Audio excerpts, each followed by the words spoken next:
Thanks for listening to Baxie's Musical Podcast. If you like what you hear today, be sure to follow it, like it, share it, tell everyone you know about it. You can also follow us on Instagram, Facebook, and TikTok for regular updates on future guests because I got a lot of really good ones on the way.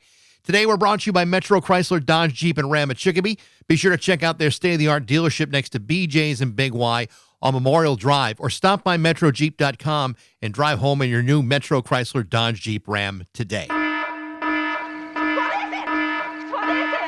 It's Baxie's Musical Podcast.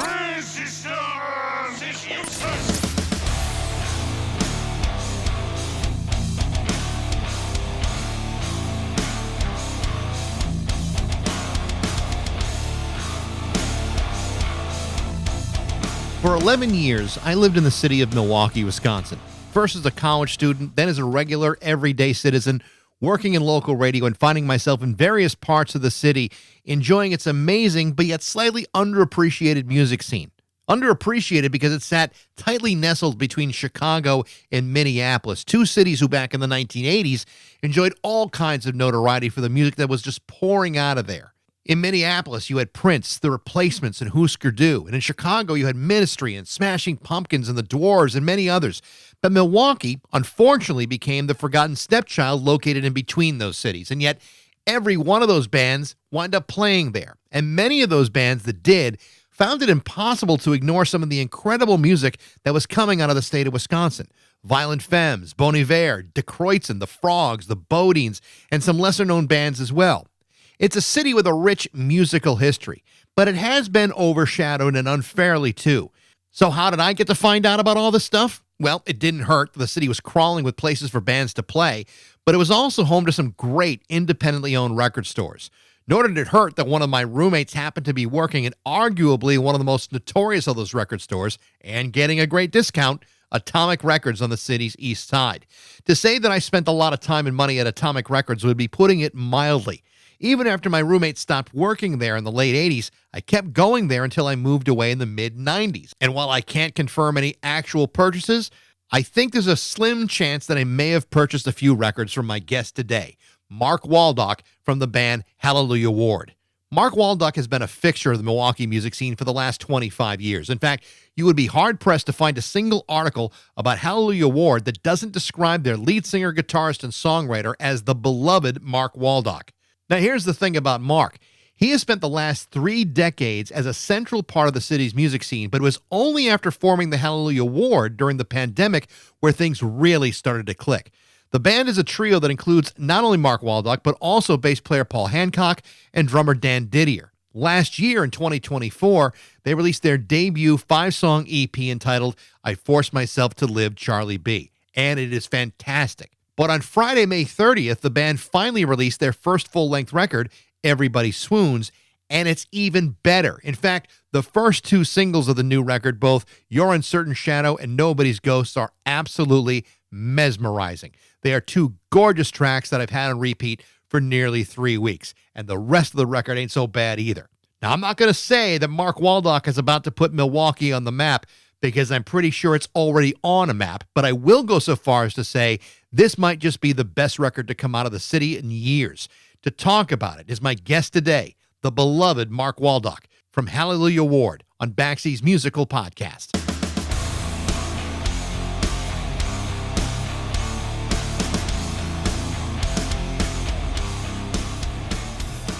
Listen, I'm excited to talk to you today.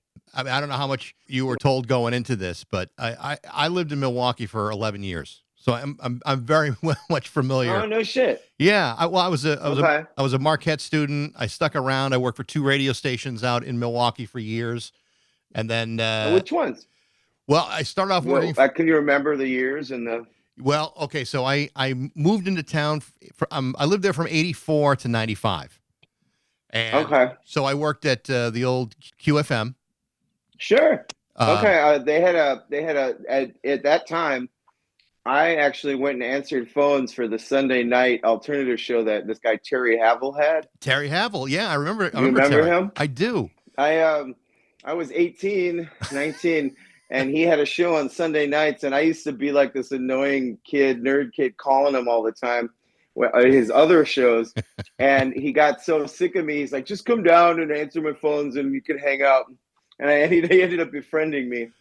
But he's still around. He's an old timer now, but he works at a local university station, WMSC. Yeah, absolutely. Here in Milwaukee, you probably remember them. I do. In fact, I know people that still do shows over there too. So that's oh yeah, yeah. So when were you working with Terry Havel? What year was that? Oh God, that was 92 to 94, somewhere in there. Okay, so I would have left. Yeah. So by that I point, was volunteering. I wasn't really working, but I believe me, I know the place. I get it. A lot of people were working there for free if we're pretty damn close to it. But then I left. I got fired there in 91, I think it was, and then I literally went across the street to WKLH. Oh no shit! Yeah, so I worked there for So I worked there for a number of years. I had done mornings. You probably remember Bob Reitman then. Yeah, I do. Absolutely. He's still alive. He's retired, but I was just at his estate sale. I just got a bunch of cool, weird shit, like a Leonard Cohen coffee mug and a Lou Reed, got a bunch of old photos he took of Patti Smith and Billy Idol. That's awesome. Cool. Yeah, I'm very familiar with the with the city, and I love that. Yeah, and I've become more familiar with you. And one of the things that has blown me away in getting to research you a little bit is I have been hard pressed to find a single article or an interview that doesn't refer to you as the beloved Mark Waldoch. which is something you expect to hear from like Bob Uecker or Robin Yount, but not necessarily a guy, not necessarily a musician in Milwaukee. Right. I've been, I guess it's because I've been in the music community here for 20 plus years. But I don't know. It's weird because it's like I've never been in a band that made it out of the city, really, truly. Like I played, in cities locally or like regionally, but I was never in a band that was on a label that reached anywhere. I've tuned guitars for bands that were famous and got to go all over Europe and stuff, but as a guitar tech. But I'd never done this on my own band. And I'm like, I just turned 51 the day before yesterday. Yeah, well, happy birthday, by the way, and happy release day. And we will talk about the record, at length here in a minute. But one of the other things, today's the day. It literally came out today. This is it, and it's awesome, by the way. And like I said, we'll get to that in a minute. But one of the other things that I wanted to talk to you about, and this is really cool too, is you for a period of time worked for one of the city's most notorious record stores, Atomic Records. On the east side. Now, just to connect the dots here a little bit, my former roommate in college used to work there too. Dave Breen. I think he probably left before you started. Yeah. Yeah. But because he would have been done by 88, 89, somewhere around there. I was going to say, yeah. But I was shopping there when he worked there. I was in high school, but yeah. So there's a very good chance, I'm going to say probably a good 75% chance that I may have bought records from you. Because I certainly bought records. I didn't work there till 99, so a little bit later. But yeah, that's coincidentally the old owner of that store just bought one of my records online, and I'm shipping it to him today. I haven't. But you know what? Yeah. One of the things about the record, and I've had a chance to listen to it, and I listened to the singles when they first came out. And thank you very much. I got the link to it, and I really truly mean this, Mark. I think this is maybe one of the best records that come out of the city in years. And I mean, that's a beautiful thing to hear. Well, I remember bands that have been around and have played and have gone through and collapsed, but then occasionally you hear something that's unique and beautiful. And as I'm listening to it, I'm going, my God, this is so freaking great. That I got to compliment you on it. What a tremendous record this is. Thanks. I really appreciate you saying that. It took a long time to make it. It feels like it did. If it takes this long to make a record again, someone will have died. And that's just the way that goes. Well, you talk about being in the Milwaukee music scene for a long period of time, and I don't know if it's a matter of. I mean, you were mentioning. I'm sorry to interrupt you. You were mentioning like bands who have gotten out of Milwaukee or whatever. Our drummer was in a band called The Promise Ring. which was a notably bigger band from Milwaukee. There's like the Violent Femmes, and then there's the Bodines and Semi Twang, but but the Promising are probably the biggest thing besides any of those. Yeah. You know, But I don't know if it's a matter of the chemistry between you, Paul, and Dan in this, or what it might be. But there's something kind of undeniably special about what's happening here with this with Hallelujah Award. I mean, it seems like there's something really clicking here. How do you see it? How do you describe it? Well, I mean, it's a number of things that came into place. Firstly, I've been a friend and fan of both of these guys for years that I'm playing with. Paul, I met in the 90s. Not going to say how, but might have involved marijuana. You said all you need to say. Yeah, his mother would be pissed. I hope he doesn't see this. We were just we met bonded because of college and music. But I mean, he and I have been in. This is the fourth band we've been in together. So like he's always been like such a strong melody writer of music. I mean, he played guitar before he played bass, but he's been playing bass for years. He's got another group called Testarossa. That's a kind of a juggernaut in the indie rock music scene here in Milwaukee. But I mean, like between him and Dan, the collective experience between all three of us, and we're all a little bit older. I mean, both of those guys have raised, girls and are married, and I'm the only one who hasn't had any children. Music's been my baby, as you could imagine. But the thing that to answer your question or go back to your question, each guy in the band has been in so many bands. We've had friendships and long relationships. I've been familiar with all of the work that they've done. So what's making it click is also that, combined with the fact that a lot of these melodies and songs I've had sitting around for a really long time.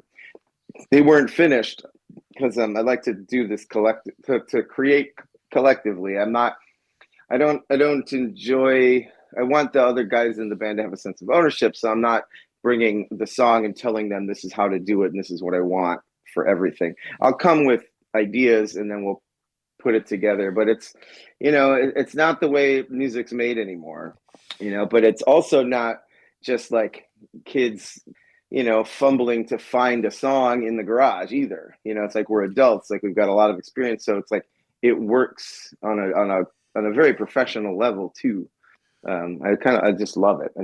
These guys, I mean, what they bring to the table is like, it's for the first time ever I'm in a group where I'm like trying to keep up with the quality of what they're putting out. What a great position to I've be never in. been a guitar. Yeah, I know, right? I've never been in that position before. I've never been in a band where I felt I could like whatever. I wasn't being like dismissed or denigrated for my ideas, like completely. Like this is the first time where it's just like I feel very emboldened and powerful and good because of for my ideas, and what they allow me to do. So with that kind of experience behind you and a sense of collaboration, was this something that just kind of clicked right away? Did it take time to develop it? Well, I guess like I had Dan plays in so many different groups. He plays in a hardcore group called Fight Dice. All their lyrics are about D&D. He's in another group called Dramatic Lovers where he plays synths. But he since the end of Maritime, the last big band that he had for a long time, he wasn't playing drums full time in another outfit until the hardcore band. But so I mean, I like played with them for all kinds of different little things and I don't know, one-off stuff. And so eventually I just I don't know exactly if I asked him or he's like, yeah, let's start playing together, because we have a co-opted rehearsal space in an antique center here in town, and there's like 9 of us that split the rent. So we were like sharing the space, but then I was just like, well, hey, I'd like to start something. So I found This is Paul is actually the third bass player of the Hallelujah Word, but it's the first record we put out. Um, the so many things happened in the course of getting this band started. I can't even tell you. Dan broke his collarbone at one point. I had carpal tunnel surgery on both of my wrists. Obviously, the pandemic. The first bass player moved away, so he had to quit the band.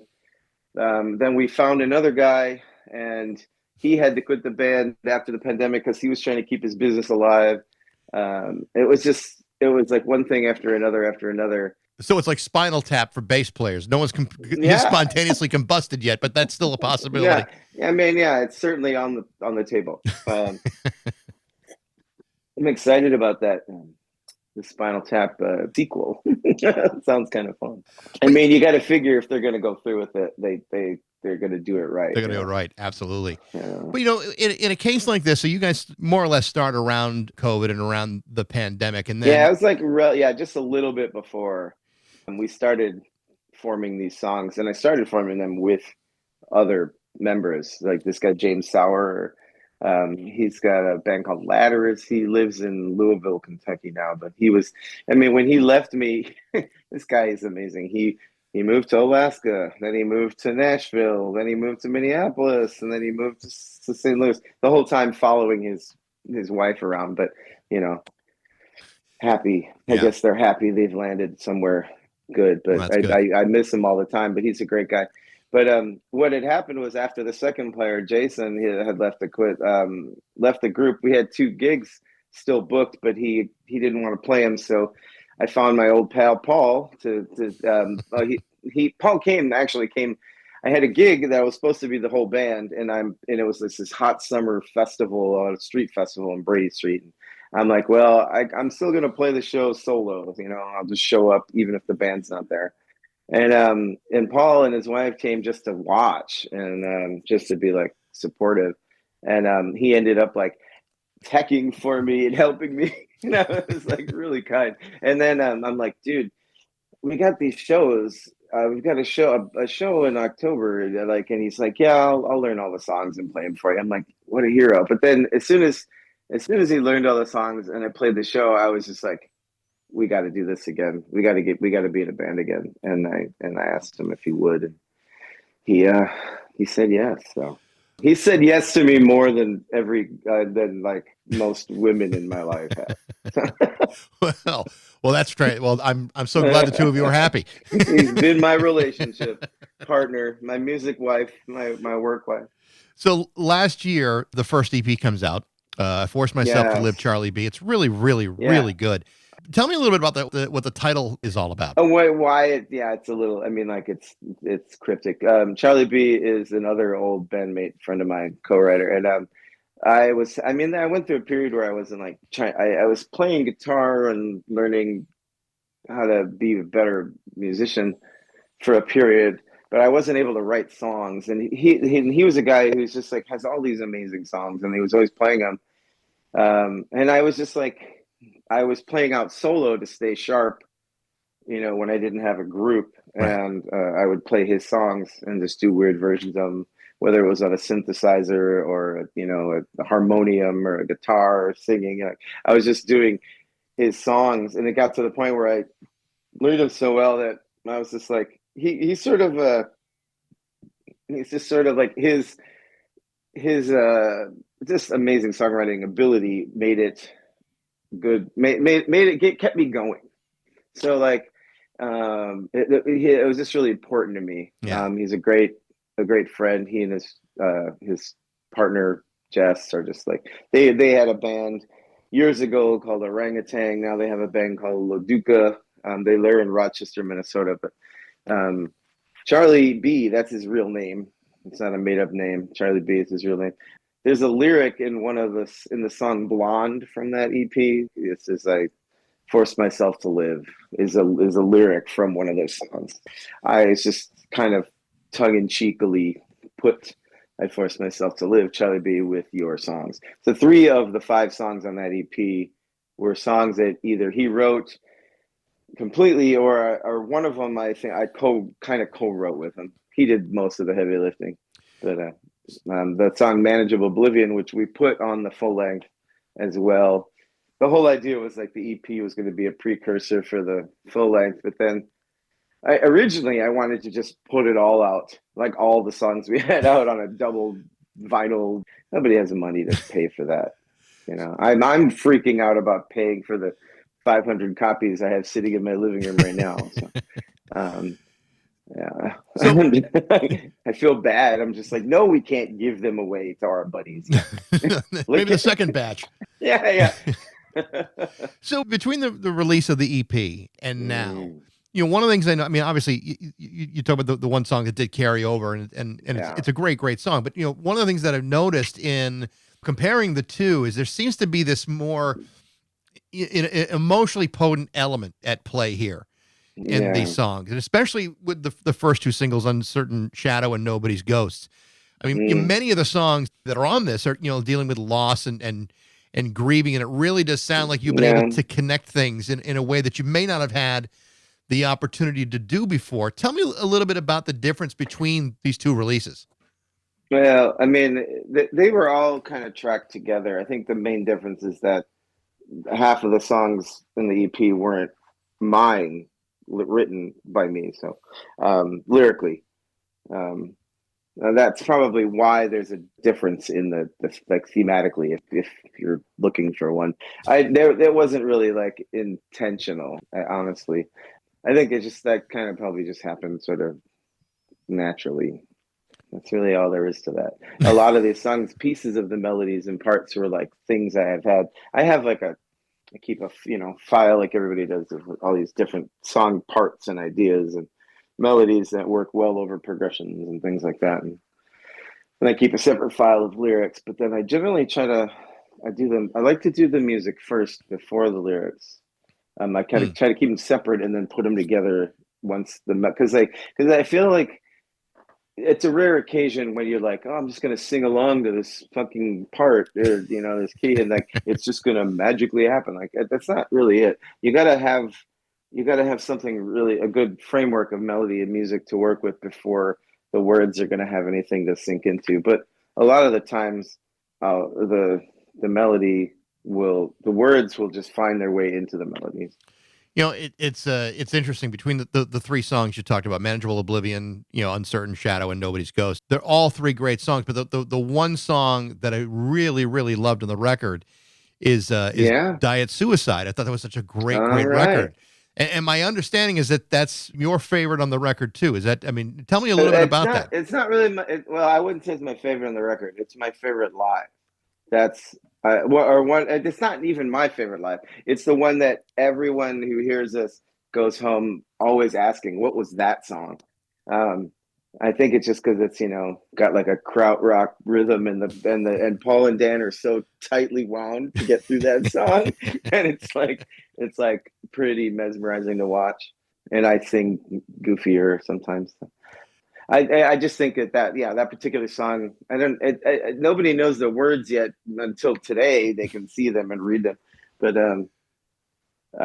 for whatever reason, it has such a hypnotic driving force of a rhythm section for that specific song. I think that's why people kind of connect to it immediately. It's also very different from everything else on the record too. It makes it stand out that much more. It is kind of it really is.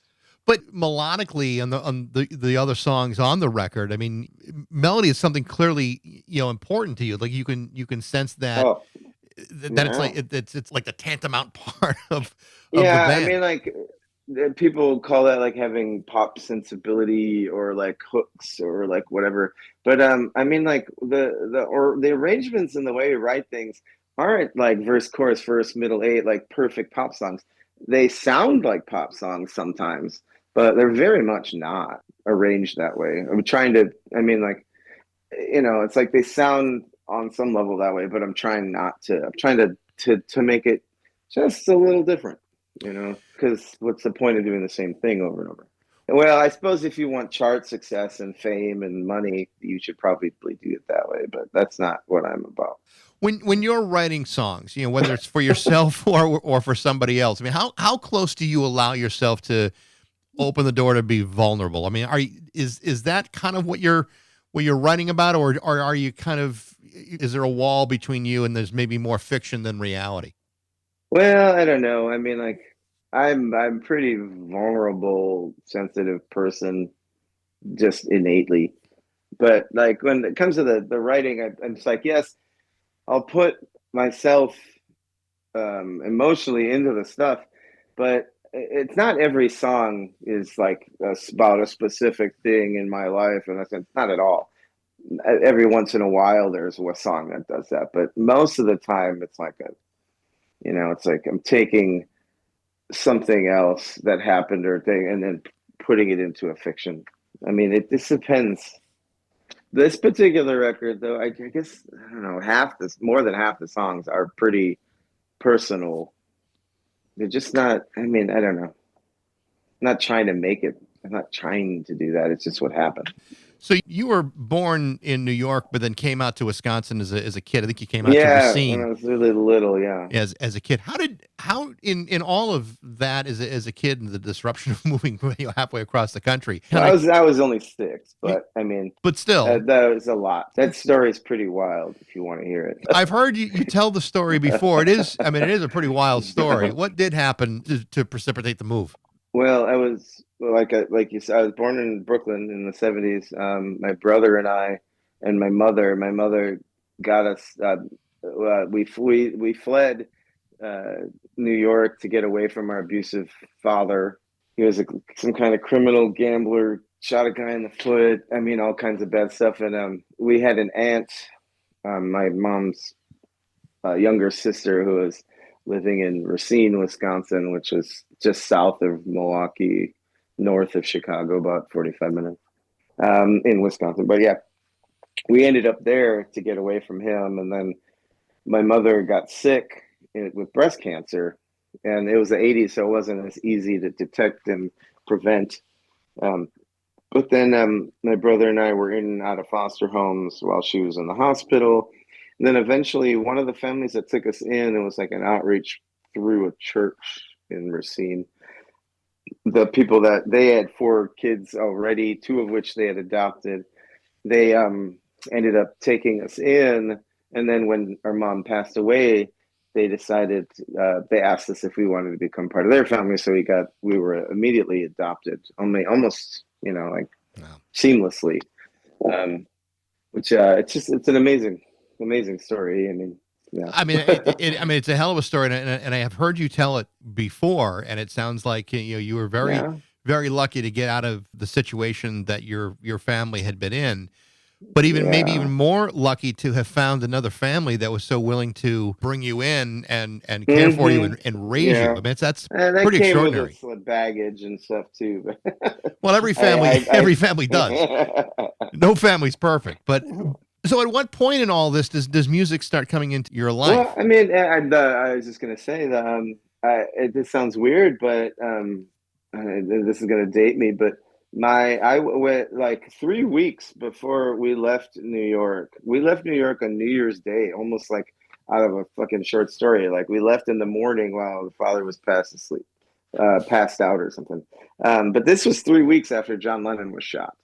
Oh Like wow. to put the time frame in. So like I had this connection to like New York and music and death and something as a small kid. So I think maybe that subconsciously sort of been in my brain for a long time. But like the first music I ever listened to as a really little kid before I bought music of my own, my mom had 8-track tapes of Elvis and Connie Francis. I remember listening to the 8-track Connie Francis. That was like the first time I put music in and listened to. Um, it's funny, but yeah, it would. And then then when I was adopted, I found my dad's record collection, and I kind of attached myself to more of the jazz. He had a lot of classical, but I was more into the jazz stuff. My mom liked Paul Simon, and that was pretty formative too, because it was like I was just like I wasn't ready for that in the 4th grade, but I discovered Duran Duran. That was my boy band. It was Duran Duran. My boy bands played their instruments. Yeah, I mean, and then middle school happened, and then I was like the Smiths and Echo and the Bunnymen and the Cure and that kind of stuff. REM, Susie and the Banshees. Discovered Patti Smith in high school, stuff like that. I assume when you came up to Milwaukee, all That was a this. big, yeah. I don't know. Yeah, I mean, like, I made friends. I made my first friends in Milwaukee. I made while I was still in high school. I was looking in the back of a fanzine that Atomic Records, and I would shop there before I moved to Milwaukee. I was still in high school. I actually had to lie to my parents to go shopping. It was kind of great. I had a whole Friday night thing. They're not going to see this because they're 80. They don't care. But it's a great story. Friday nights, I would tell my parents I was going to see a movie with one of my friends, and I would get the car, but it would take about 45 minutes to drive to the record store, and then I would have about half an hour and then another 45 minutes. So it'd be like 2 hours. So that'd be just enough time to go to a movie, watch it, and then get home in Racine. But I actually was driving to Milwaukee to go record shopping and buy music at the record store that I would eventually end up working at. and you can easily blast a good 2-3 hours off in that store, so it wouldn't make Right. any But difference. I mean, I had to, my adoptive parents were very like, I mean, like, they don't think they were, but they were extremely like restrictive and religious. Like, I had to hide I felt like I had to hide all the music that I had.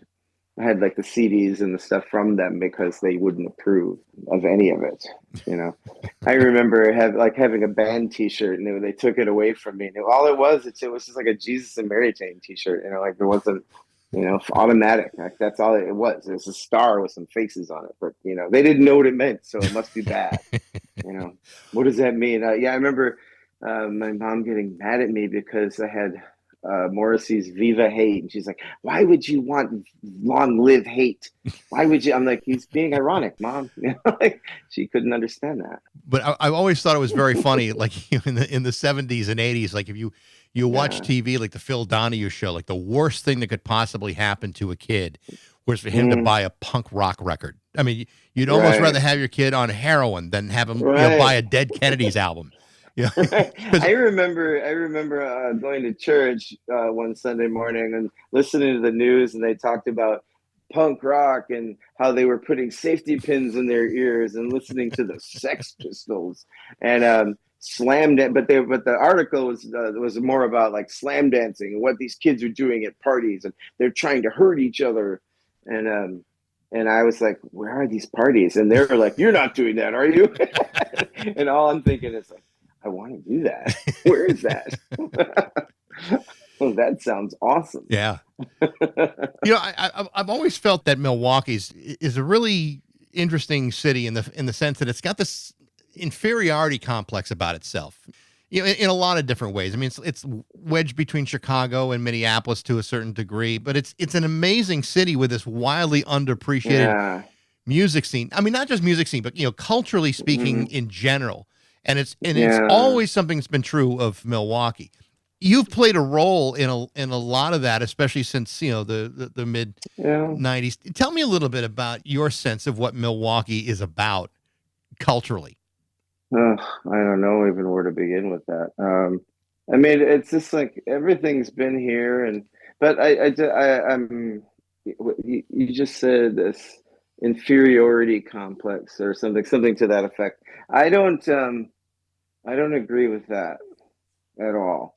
I know. I mean, like, I could see why somebody from outside or like somebody who had lived here would feel that way in the past, but not anymore. Certainly not since like the early aughts or the late aughts. Maybe back in the 90s for sure. When I first moved to Milwaukee, I could see that. It just because, but I mean, like, the community and the music and the venues and the choices and all the stuff that we have now are top tier. I mean, there's the from the smallest rock clubs to the biggest beautiful theaters. Like, we have it's so much better to come to. I mean, like, granted, last night I drove to Chicago to see The Wedding Present because They're a 6 times as large a city as Milwaukee. So a band like the Wedding Present, who has to pay $5,000 just to come to America to play, like they can't go to Milwaukee to play a show. They did back in the 90s, which is ironic when we were more inferior. But now there's more venues here, and they can't sell out here because they're not famous enough. But I mean, if I will go to Madison or Chicago on a heartbeat to see a band if they're not playing in Milwaukee, like if it's something that I love or want to, interested in. But Milwaukee now, we have the Pepsi Riverside Turner Group. They're just like a collective of theaters and venues, and their effect on the city has been enormous. I feel, for a lot of music. Not hip hop so much, but like with certainly with like folk, indie rock, you name it, in any other capacity. They've tremendously changed the landscape of Milwaukee's music culture. Cactus Club and smaller venues, when I first came to Milwaukee, the Cactus Club didn't exist. It was like Unicorn was the name of the big indie rock club and stuff. But that closed shortly after. Then there was Cactus Club. I ended up working there at one point. I've been a bartender when I'm not trying to pretend I'm a rock star. Really. Well, but I'm really glad to hear you say that, because I've always felt that Milwaukee does have something that has been burning within it for forever. But now I was just going to say all the different genres of music are thriving and growing all the time. I hear people complain about not enough bands. Everyone's playing the tracks. It's all bedroom music. I'm like, there's a lot of that, because that's the way kids can start now. When we started, we didn't have a computer where you could just cut and paste beats and do anything you wanted with it. We had to hang out with your friends and shout at each other and over loud instruments to try to make something happen. That's what it's so different now. There's so many more choices. There's so many different kinds and styles. Milwaukee has a thriving, thrives in so many different genres of music, but nobody knows that because, they don't like the booking agents and the labels don't leave. They just look online to find stuff. You know what I mean? There was a time when, you had, do you remember a time when a booking agent could fly to a different city to go check out a band? That's unheard of now. Yeah, I know. No one would consider doing anything like that. And there was a period in between those things where it was the labels and stuff would only go to their city. If you lived in New York, they would go to the clubs around them. That's why, the Walkmen, the Yeah, the Strokes, they all came out of Brooklyn and they all got famous, but there were 10 of those bands everywhere else, but nobody was exploring that. Well, I hope that people around the country start paying attention to the Hallelujah Award, because it is a really special thing. I would like that too. Yeah, I bet you would. Why wouldn't you? Man's got to eat and pay bills after all. I'd be happy if I could just have a car that didn't have a check engine light on every 2 days. Well, Mark, I really appreciate talking to you today. I really, truly do like the record a lot, and it's so great to catch up with what's going on in Milwaukee again. Hell yeah!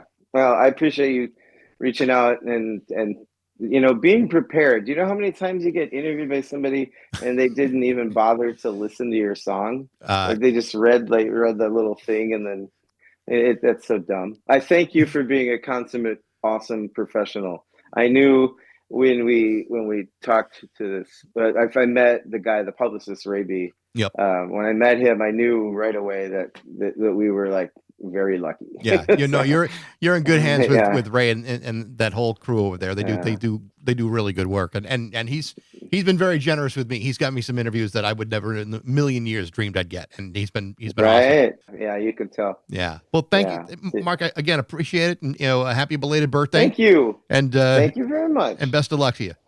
Yeah, if we ever make it out to Springfield, I will find you. Good. That would be great. You never know. It's somebody reviews the record and it gets a little more traction, and we can get to an East Coast anything. Well, a little suggestion from now on: anytime you put your name on Yeah. anything, sign it "The Beloved Mark Waldoch." Oh, okay, all right. I don't know. I might, I don't feign to be humble or modest. I probably am to a certain degree. So if I wouldn't have such disdain for it in others when they pretend to be modest or pretend to be humble. People say phrases like humble brag. I just want to slap them. That shit ain't real. Sound like a bitter, cynical fuckbot, not a beloved anything. Mark, have a great weekend and best of luck. Thank you. Take care now. Thank you. Bye-bye. Take care.